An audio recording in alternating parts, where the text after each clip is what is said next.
Plans for a European Premier League announced, Barca nailed down star players, United stunned PSG, a transfer roundup, plus the great debate all coming up on today's OneFootball Daily News. I'm your host Angelina Kelly, let's get into it.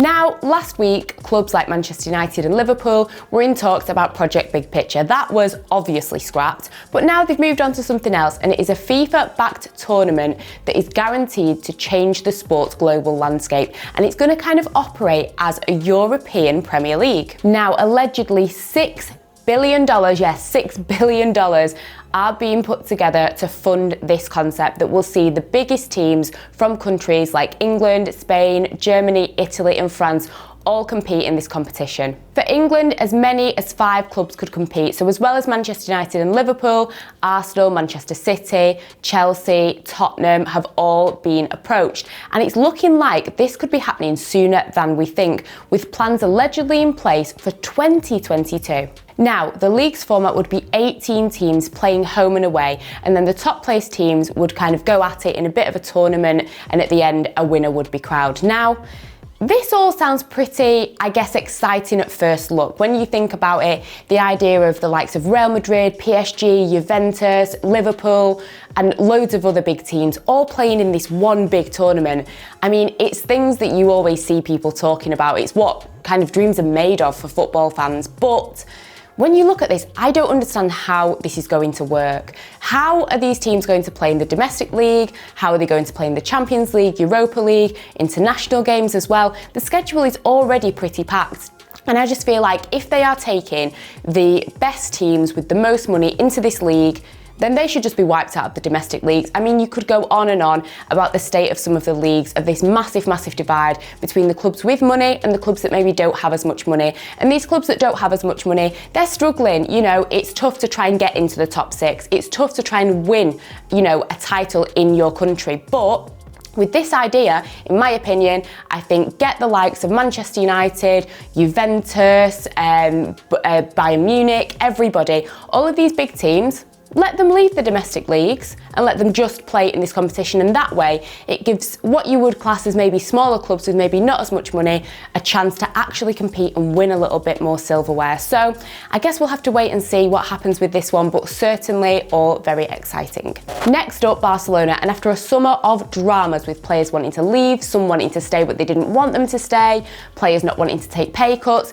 finally, it looks like they have managed to get contract extensions for 4 of their starting 11 players. The club came out with an official statement saying that Gerard Piqué, Marc ter Stegen, Clement Lenglet and Frenkie de Jong have all agreed these contract extensions. Now, it did look like there were a lot of rumours about players not wanting to take these pay cuts. You know, Gerard Piqué was one of the players apparently involved in that, but all 4 of these players will have pay cuts due to the COVID-19 crisis in these contract extensions. What this does mean for Barcelona fans is that they will be seeing Piqué and Lenglet in their centre-back pairing for a few more years, as they've respectively signed until 2024 and 2025.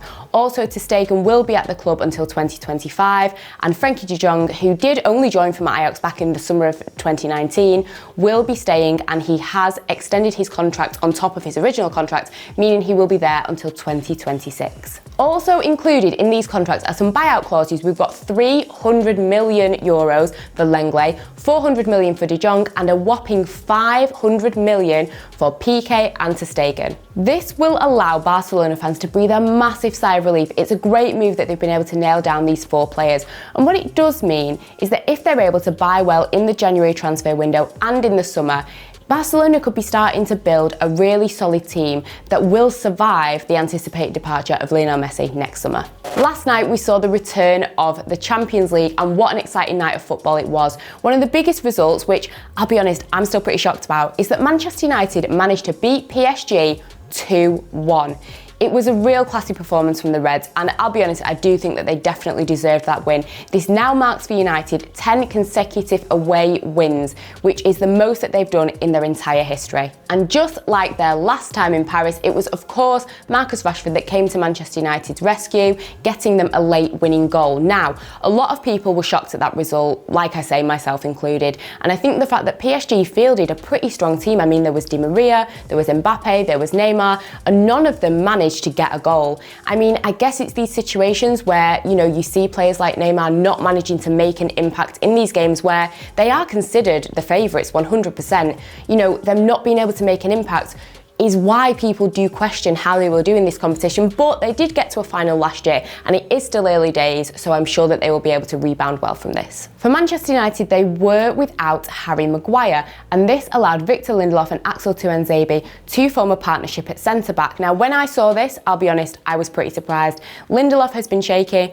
Tuanzebe, although he's 22, he hasn't had a lot of playing time. He's been at the club for all of his playing career and he has had a few injuries, but this duo actually seem to perform really well, and I'm looking forward to seeing them more. And it is actually great to see Ollie experimenting with these centre-backs to try and find the right pairing. Whether that will include Maguire or not, I guess we'll have to wait and see. With arguably their most difficult game of the Champions League group stages now out of the way, with United bagging a win away to PSG, could this mean that Ole Gunnar Solskjaer's season with United is finally starting to kick off in the right way? When you look at the rest of the Champions League, there were some more great games, with Lazio beating Dortmund 3-1. Barcelona obviously got that 5-1 win. Gerard Piqué unfortunately did see red, which means he will not feature in the Juventus game. And Chelsea ended up with a 0-0 draw against Sevilla. But the excitement does not stop there, as tonight we have got Ajax against Liverpool and of course Bayern Munich against Atletico. Next up, we've got a transfer roundup where we take a look at some of the other news and transfers taking place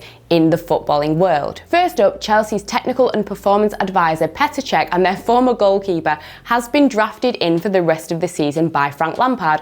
Over at Arsenal, Mesut Ozil has not been included in the team's Premier League squad, meaning that he'll only be able to play with the under-23s for the rest of the time that he's at the club this season. Tottenham are set to agree a new long-term deal for Son, and it's looking like PSG are going to put in a €20 million bid for Inter Milan's Christian Eriksen, with the Denmark international struggling to find some game time with the Serie A side. Next up, it's the great debate. This is where the OneFootball newsroom pose a question to you guys, and we also give our answers. You can find our answers in the article on the OneFootball app. The question this week: who do you think is going to win the Champions League this season?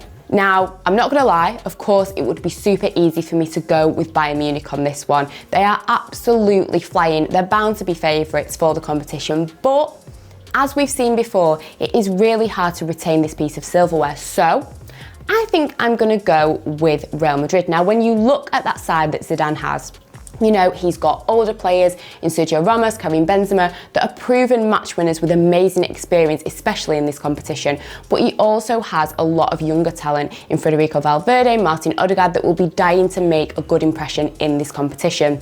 You know, I don't think Real Madrid have actually won this since 2018.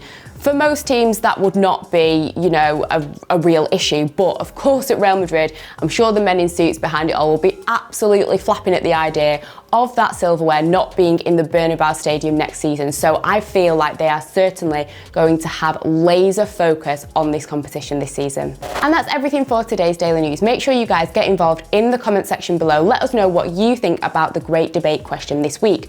Whilst you're there, make sure that you hit that like button, subscribe if you're not already subscribing, and check out all the other content that we have got going on here at OneFootball by clicking here or here. Thanks so much for watching, and until next time, I will see you guys later.